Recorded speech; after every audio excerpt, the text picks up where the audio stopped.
خۆشتان لێبێت و ئەم کاتتان باش لە کۆتایی هەفتەیەکی پڕ لە هەواڵی هونەری و کولتوری هاتوینەتەوە لاتان لە سەرەتادا گرنگترینیان پێشکەشی ئێوە دەکەین و پاشان بڕگە سەرەکیەکانی کۆوارتان پێشکەش دەکەین. دوو ڕۆمانە ڕۆمانێکیان بیرەوەری جەنگاوەرێک ئەوەی تر ڕۆژگارە تاریک و دژوارەکان.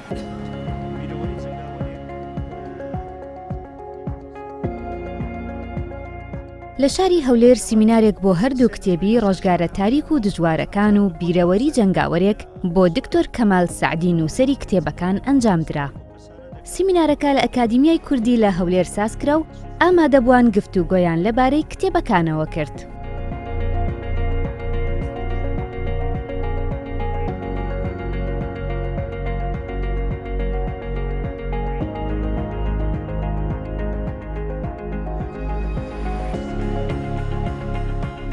لە ڕۆمانی یەکەم بیرەوەری جەنگاوەرێک باسم لەوە کردووە کەوا پاڵەوانێکە باسی بیرەوەرەکانی خۆی دەکا کە چۆن بۆتە سەرباز و دواتر کە سەربازیەکەی پێ ناکرێت ڕادەکا دوای جاریش دەچێتەوە دواتر شەڕی عێراق و ئیران دەست پێ دەکا تازەژنی هێناوە منداڵێکی هەیە جاریش کە موالی بانگ دەکەنەوە دەچێتە عەسکەری ئەو کاتە کە دەیانبن بۆ ناو خاچی ئێران و لەوێن دەرێ تووشی شەڕێکی وا دەبێتن کەوا یان تەسەوور دەکاتن لەو شەڕە بە سەلامەتی دەرناچێ یان دەکوژەیان بەدیل دەگیریان بریندار دەبێ تر بڕیار دەداکەوە بە برادێک دەڵێ بریندارم بکە بۆ ئەوەی هەر هیچ نەبێ بۆ واستەی برینداریەکە لە بەرەکانی جەنگ ڕزگارم بێ بەو شێوەیە خۆی بریندار دەکا و ڕزگاری دەبێت جاریش کرد ئیجازەی تەوا بێ دیسان دەچێتەوە عەسکەری ئەو جارە خۆی دەکڕێتەوە پارە دەدا و تەسریح دەبێ هەندێک پێ ناچێت دیسان ڕژێم کوێت داگیر دەکات سوپای عێراقی دیسان موالی بانگ دەکەنەوە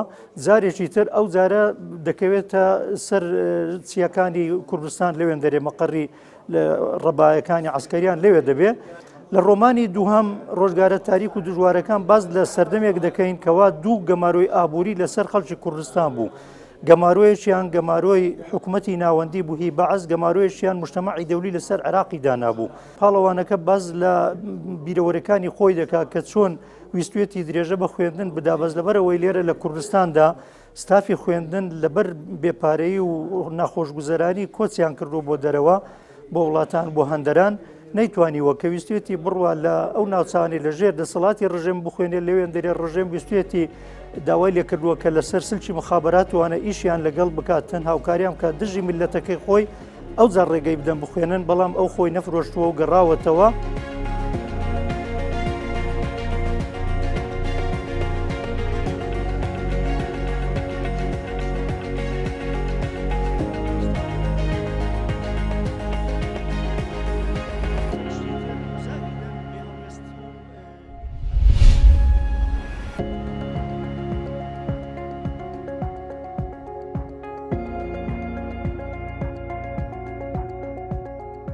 نمایشی هونەری نەخشەکانی کۆنتڕۆڵ لە شاری سلێمانی پیشاندرا. ئەم نمایشە لەلایەن کۆمەڵێک هونەرمەندی کوردەوە ئەنجامدراوە و باس لە کێشەی مرۆڤ و کورد لەگەڵ داگیرکاری و تێگەیشتن لە سیستەمی گلۆباڵی کۆنتڕۆڵکردن دەکات. کارە هونەریەکان لە نمایشەکەدا بە شێوازی جۆراوجۆر و ماتریاڵی جیاواز دروست کرابوون لە پێناو گەیشتن بە مەبەستی سەرەکی نمایشەکە.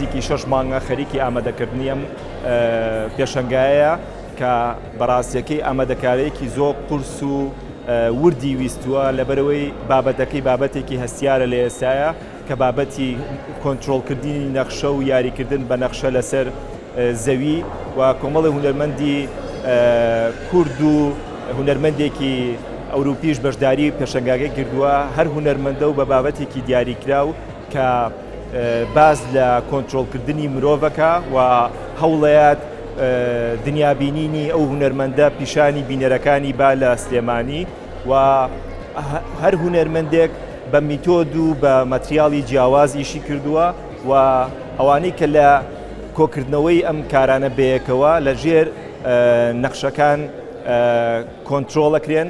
ئەمە بابەتێکی تازەیە بۆ کوردستان کە هونەر ئیشی تیا بکە. بۆ من جێگەی دڵخۆشیە لە کوردستان بە بەردەوامی پرۆژەی بەردەوام هەیە و گەنجەکان و ئەوانەی کە ئەزمونێکی زۆریان هەیە بە بەردەوامی کارەکەن.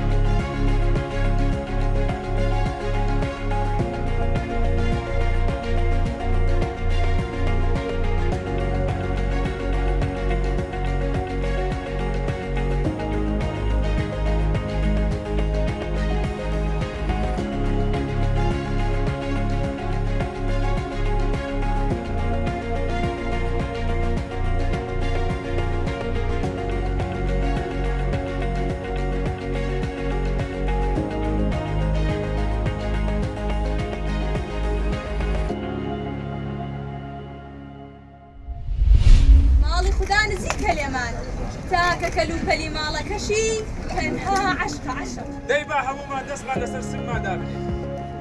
بە بەشداری 21 گروپی شانۆیی شەشەمین فستیڤاڵی شانۆی سەرشەقام لە قەزای دەربەندی خان بەڕێوەچوو. لە فستیڤاڵەکەدا کوردستان و عێراق و ئیتالیا و ئیسپانیا و چیلی و تونس و لوبنان و ئێران بەشداریان کردبوو.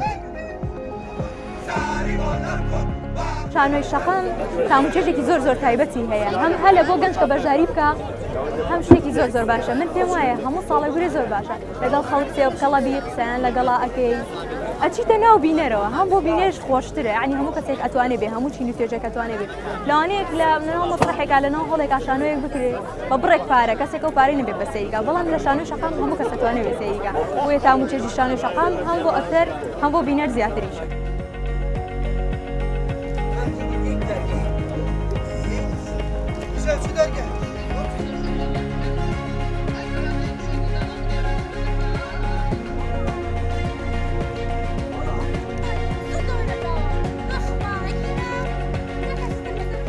بێگومان فستیڤاڵی شانۆی سەرشەقام لە کوردستانە ئەتوانم بڵێم توانیوێتی لە ناو جەماوەرە، لە ناو چینە جاجیەکانی کۆمەلگا خۆی بناسێنێ و شوناسێکی هونەری و شوناسێکی میلی پێشکەش بکە سەبارەت بە شانۆ، کە ئەمە لە ئەسڵا هەر کاری شانۆ ئەمەیە. گەر ئێمە بگەڕینەوە سەر بەراییەکانی سەر هەڵدانی شانۆ بۆ 2500 ساڵەمەوە پێش سیرەکەین شانۆ لە ناو کۆڵانەکان و لەسەر شاقامەکانەوە لە گریکی کۆنەوە دەستی پێکردەوە لە شارستانی کۆنەکانیش.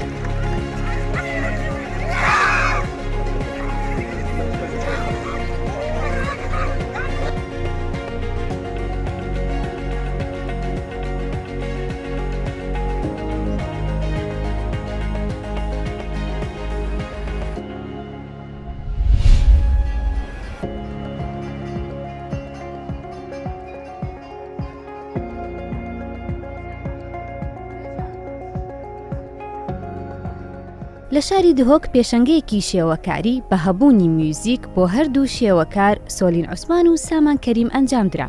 ئەم پێشەنگەیە لەلایەن بەڕێوەبەرایەتی هونەری شێوەکاری دهۆکەوە ڕێک خرابوو.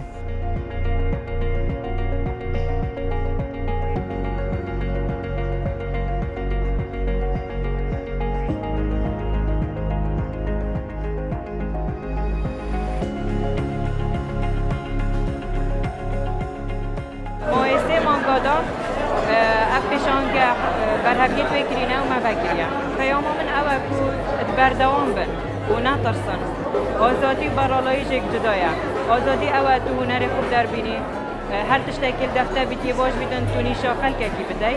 پەیاما من ئەوە کو بدەرکەبن و شیانت خو نیشا خەلکێکی بدە.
بە دروشمی پاییز وەرزی خەزانی گەڵاکان کۆڕێکی شعری لە خوڕماڵ بۆ هەردوو شاعیر جەمال بێدار و ناسح خارگێڵانی سازکرا.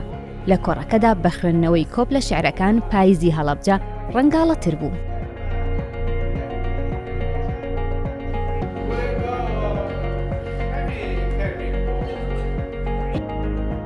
لەم ڕۆژگارەدا زۆر زەرورە کە ئینسان دەرونی دڵی ئەحساساتی بەحەسێتەوە، شعریش وابزانم باشترین شتێکە لەم ڕۆژگارەدا کە ڕەوایە پاکە پۆختەیە ئەتوانێت یارمەتی ئینسانەکان بۆ ماوەیەک بەحەسێنەوەی ژنەبێت.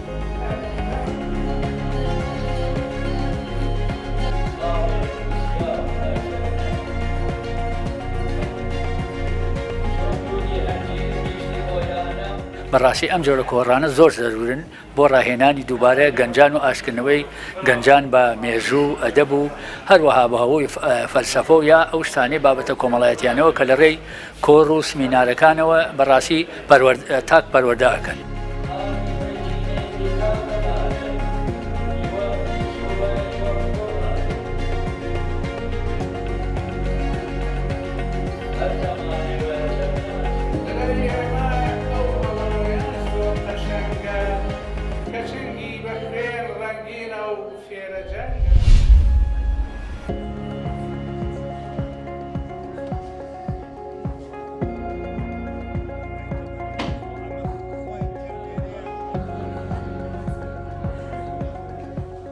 لە پێشەنگەیەکی شێوەکاریدا لە شاری کەرکووک ئاری بابان کارە سریالیەکانی پیشانی ئامادەبواندا. ئەم هونەرمەندە ئازارەکانی مرۆڤ و کورد بە تایبەتی لە ڕێگەی ئەندێشە و خەیاڵ و ڕەنگەوە دەگەێنێتە بینەران و هەوادارانی هونەرەکەی.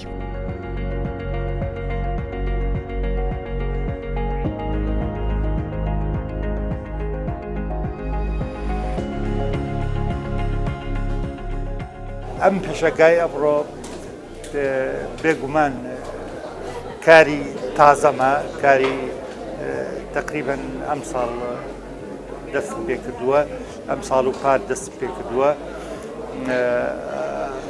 زیاتر باسی ئەم پێشەنگایە ئەگەر بێت و یەک کۆمەڵێک بابەتی هەبێت وێ بێ کە بیبەستنەوە، ئەویش مەسەلەی بێدەنگی مرۆڤە، بێدەنگی مرۆڤ لەم ظروفەیە لەم بارودۆخەیە کە ئێمە هەمومان بێدەنگین و هەروەها لێرەیە کۆمەڵێک پاییز ئافرەتم کردووە لە پاییزە کە بێگومان پاییزەکە پاییز وەرزێکە هەمومان ئەزانین کە گەڵای تیا ئەوەرێ و گەڵا دێتە سەر ئەرزەکە و ئەتر ئەگەر وەکو ئەو تابلۆیە پاییز دەوری گەڵاکان دەوری ئافرەتەکەی داوە دەبریشتەکەی داوە بەم شێوەیە.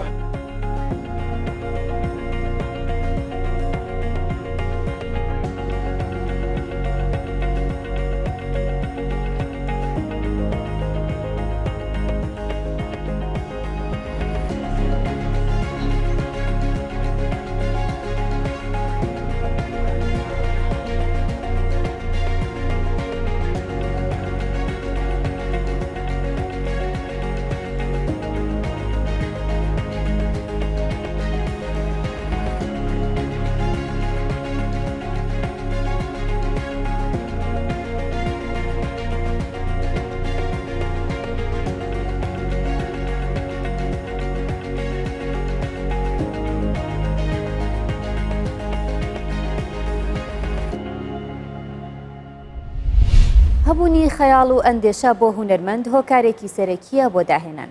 هونەرمەندی شێوەکار زوهێر دەروێش لە ڕێگەی نووسین و وێنەکێشانەوە هەوڵی گەیاندن و پیشاندانی ئەو ئێش و ئازارانە دەدات کە بە سەرگەلی کورددا هاتووە. توانیوێتی لە ڕێگەی نووسین و کارە هونەریەکانیەوە ئەڵمانەکان زیاتر بە کورد ئاشنا بکات.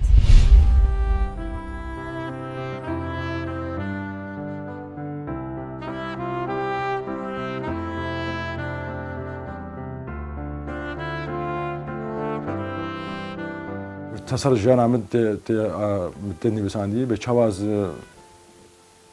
دایک بووم بە چاوا ژیان دکرد زارۆکی دێ و بێ چ نەقەبە مە و ملەتێ وڵاتێ مەدە.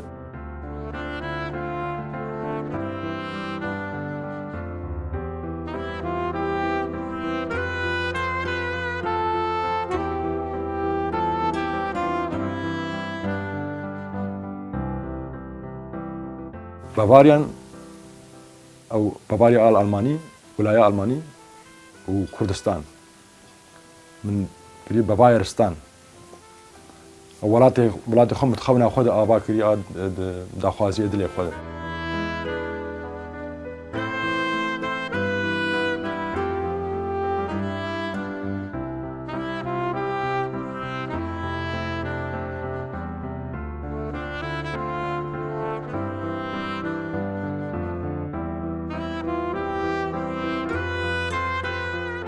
بسر به تابلوه او به چاوا پیرک کردان دستدریجی واکرنه بچه ایشو مرز پرچه کرنه که زن دوینا ورشیا سر به تابلوه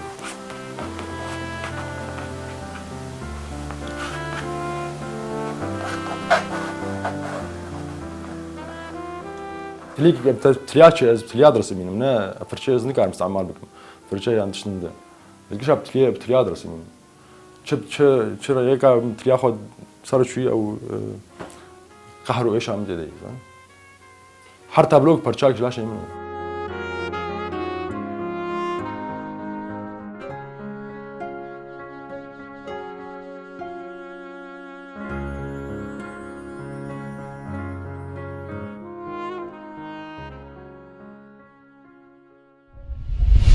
شاعر کاتێک هەست و هۆشی ئاراستەی دەکات ئیتر هیچ ڕێگرێک نامێنێت لە پێش نووسینەوەی. سابیر سندی نزیکەی 30 ساڵە لە بواری نووسینی شەعردا کار دەکات. ئەو دەڵێت مەرج نییە شاعر تەنها بۆ نەتەوەی خۆی بنووسێت، بەڵکو پێویستە بۆ مرۆڤایەتی بەگشتی هەڵوێستی هەبێت.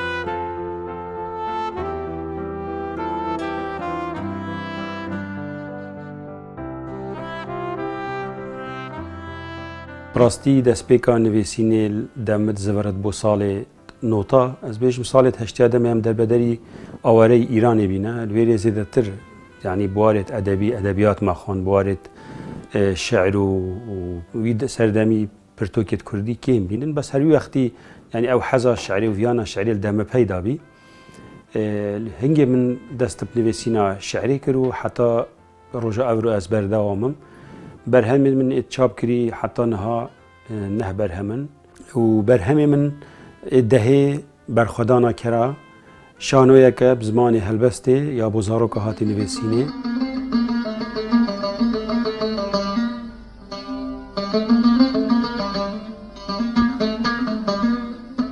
هەلبەست شایە هەممی بوارێن ژیانی بخۆە بگرێت دیرۆکە هەلبەستێ دیرۆکە گەلێکی گەلەکەڤنە هەرچەند هەروەکی مرۆڤ ئەم زانیژێ ئەدەبیاتە کوردیدا کەڤنترین تێکستا کۆ هادیتی دیتن تێکستا شعریە.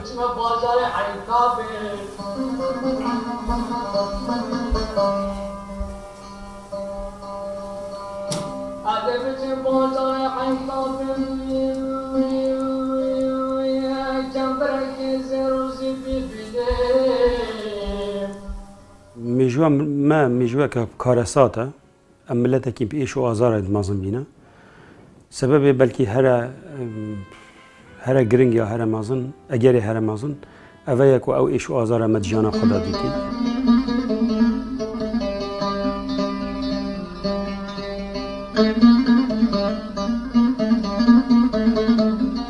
بە باوەریە من مرۆڤێ شاعر بەلکی کوێرتر ئەو ئێش و ئازارên civakê mirovayetiyê yanî mirovê şair nebû bes civaka xwe dinivêset baweriya min mirovê şair bû hemî cihanê nivêset wek Kant axiftinekî gelek ciwan dipêjit bêjit xwarina hizr û riha mirovî şe'r e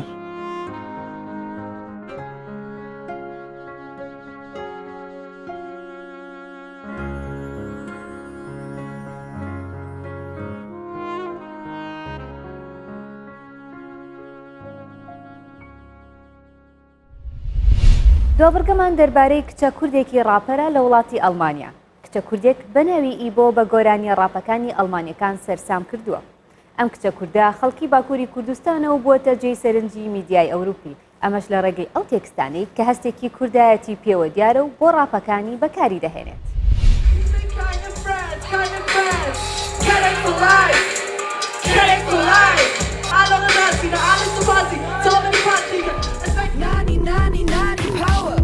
Nami hat und Nani Grund verstummt. Elbow is back, bitch, kunterbunt. Kenn ich for life. Kenn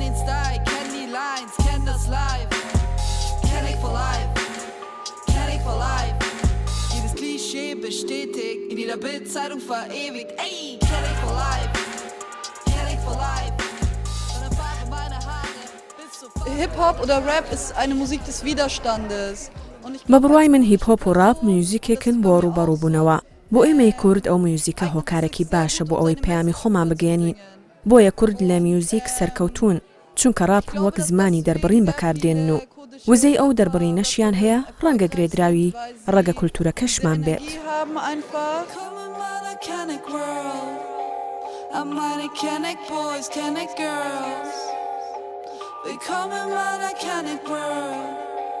I'm meine Kenneck Boys, Kenneck Girls. Ihr seid sauer, wenn die Straße schlau klingelt. All eure Magazine, all eure Magazine, alles nur Parasiten. Sauer, wenn ich Panik kriege.